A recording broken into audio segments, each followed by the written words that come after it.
જય દ્વારકાધીશ, સ્વાગત છે આપણા નવા વ્લોગમાં. વાગી ગયા છે 12:15 ને એક રાજકોટથી મહેમાન આવે. મહેમાનને મળવા જાય છે આપણે. હવે યુટ્યુબ ફેમિલીના મેમ્બર જ છે અને મહેમાન પણ છે. કબરાવ જતા હતા તો જોડાયેલ રહેજો વ્લોગમાં. જાય એમને મળવા હાઈવે ઉપર આવી ગયા છે આપણા મહેમાન. જયંતિભાઈ રામાનો જયંતિ બાપુ લગભગ ઓળખતા હોય છે ઘણા બધા, ને બાપ દીકરો ભાઈ ચક્કર મારવા આવ્યા છે.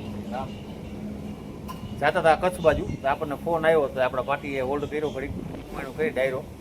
જયંતિ બાપુ ડાયરાને કહી દો ભાઈ. જય સિયારામ, જય દ્વારકાધીશ, જય દ્વારકાધીશ.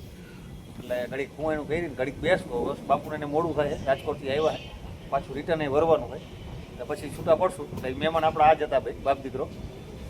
ઘડીક હું એનું કરશું, પછી પડશું છૂટા.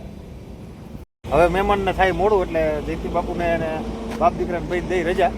બાપુ આવજો. હલો, જય સિયારામ, જય દ્વારકાધીશ, જય દ્વારકાધીશ, જય સિયારામ. ફરી મળ્યા, પધારો રાજકોટ. એક વખત અમારી મહેમાનગતિ કરવા રાજકોટ આવી જાવ. જય સિયારામ, જય સિયારામ બાપુ, જય દ્વારકાધીશ. હાલો બાપુને રજા દઈ અને પાછું હજી રાજકોટે જવાનું છે.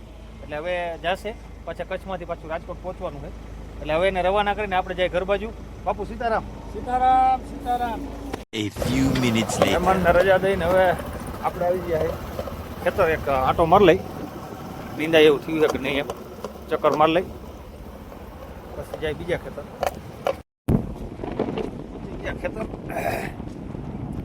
ખેતર તો હજી લગભગ 1-2 દી હજી કાંઈ કરાય એવું નાખતું નથી. લીલું જાજુ આટલું હજી તો ગદગદે છે પાણી.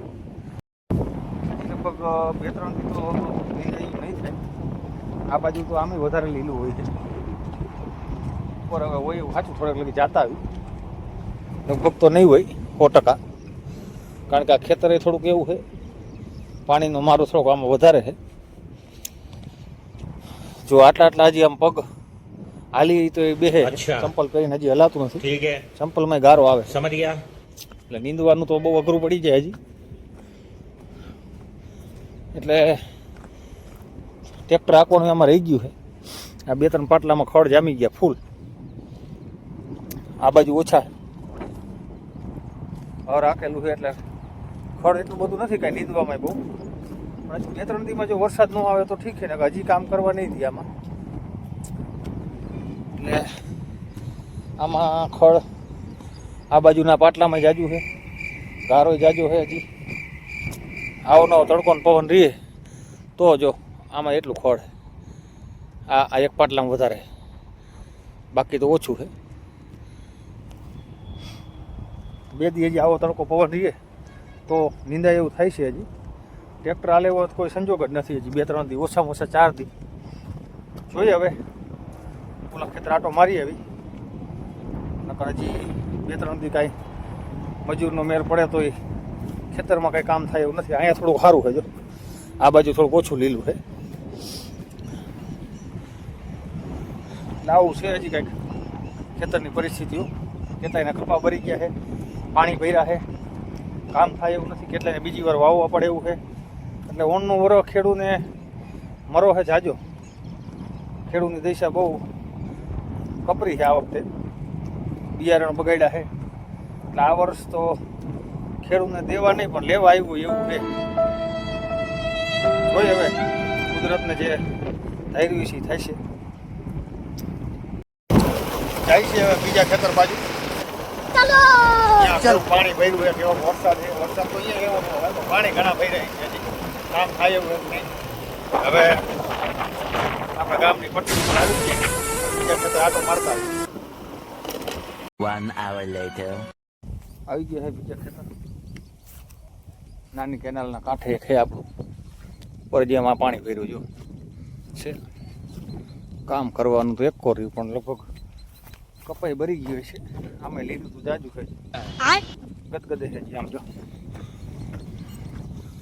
પવન ને તડકા આવવાના રહીએ તો આમાંય 2-3 દી પછી થોડીક ખરાબ થાય તો થાય. એટલે આમાંય કામ થાય એવું છે નહીં હજી.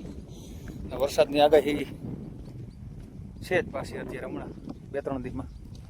એટલે જો પાછો આવી જાય છે તો એના તો અત્યારે 2-3 ખેતરથી જો આવું ઉડીએ તો થોડુંક નીંદાય એવું થઈ જાય. આમાં ખડ ફૂલ જામી જાય, ખડ બહુ થાય આ ખેતરમાં. ઉપર જો પાણી ભર્યું દેખાય. હમણાં તમને અહીંયા જઈને વિડીયો ઉતારું જો હલાયું હોય ઠેઠ લગી તો. આવું પાણી ભર્યું જો તરાવ જેવું. ખુલ્લા સેટ આવી ગયા આપણે. અહીંથી તે અહીંયા સુધી ભર્યું છે, હજી સુકાણું નથી. આમ તો બધા ખેતરમાં છે, આમાં થોડા સુકાઈ ગયા છે, આમાંય સુકાઈ ગયું છે. એને આગળનું ઓલું એમાંય ભર્યું છે, આમાંય ભર્યું છે, ઠેઠ લાઈનમાં બધામાં ભર્યું છે. નીચાણ જેવું છે એટલે આમાં શું કરવું? મહેનત કરીને પાક જો અહીંયા કપાઈ ભરી ગયો આટલા છોડવા જે નાના નાના હતા ને આ કુંડી આખી ભરી ગઈ. એટલે આમાં મહેનત કરીને કાંઈ આવું હોય તો લઈ જાય. બાજુનો કપા સારો વહેલો ઉગાડી દીધેલો હોય, મોટો હોય. બાકી આ બધા ખેતરોમાં હમણાં વાવેલા છે, ઝીણા ઝીણા કપા છે, પાણી લાગી ગયા છે, ભરી ગયા છે, હજી લીલા છે. એટલે એકેય ખેતરમાં કાંઈ જેટલું પાણી ભર્યું છે એટલું તો નુકસાન જ ગણવાનું, આટલું તો આગળ ગણવાનું જ નહીં. આ ગયું આમાં તલી છે, આમાં કાંઈ બહુ એવું કૂવામાંથી જ થોડુંક લોચાવાળો કેસ હતો અને પાછું ઓછામાં પૂરો આવો વરસાદ થયો પછી પાણી ભર્યા એટલે એમાંય નુકસાન તો થવાનું જ છે અતિ બધાયમાં. એટલે આવી કાંઈક આ વર્ષની હાલત છે ખેડૂતની. ઠીક હે. જો આપણામાં બહુ વધારે પાણી છે હજી બીજા બધા ખેતર કરતાં. જોઈએ હવે કેદી સુકાય શું છે શું નહીં.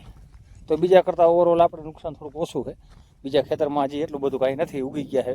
અને આ વધારે આ નુકસાન છે. આટલું નુકસાન તો નુકસાન જ કહેવાય ખેડૂત માટે, પણ એટલું બીજાની જેમ આપણે કાંઈ બીજી વાર વાવવું પડ્યું હોય આ તે નથી લીધું કે એટલું નથી. જો હવે કુદરત કેટલામાં બચાવી લઈએ તો. એટલે હવે રાહ જોવાની કે વરાપ થાય એની, ત્યાં સુધી આમાં કાંઈ થાય નહીં. કપાય ચોપાય નહીં, નીંદાય નહીં, હાથી ન હાલે. એટલે આપણા ખેતરનું પાણી હશે એવું લાગે. ઉપરથી અહીંયા આવી જાય, ઉપરનું બધું પાણી અહીંયા આવે. આ પાણી આમ ટપી નથી શકતું એકે બાજુ, આમ નથી જઈ શકતું, આમ નથી જઈ શકતું.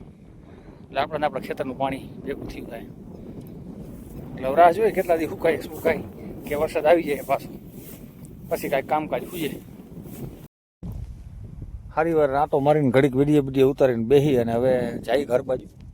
તડકો સારો છે, પવન સારો છે ને પાછળ રસ્તો થોડો ખરાબ છે. આમાંથી આપણે જો ગારામાંથી ટોંડા કાઢ્યું હતું, વચ્ચે ટકમાં પાણી ભર્યું હતું. એટલે વળી પાછા એમાંથી કાઢીને જાય ઘરે, ચા પાણી બાપાણી પી. જો કેમેરામેન જલ્દી ફોકસ કરો. નાગ બાપાના દર્શન થઈ ગયા પાછા.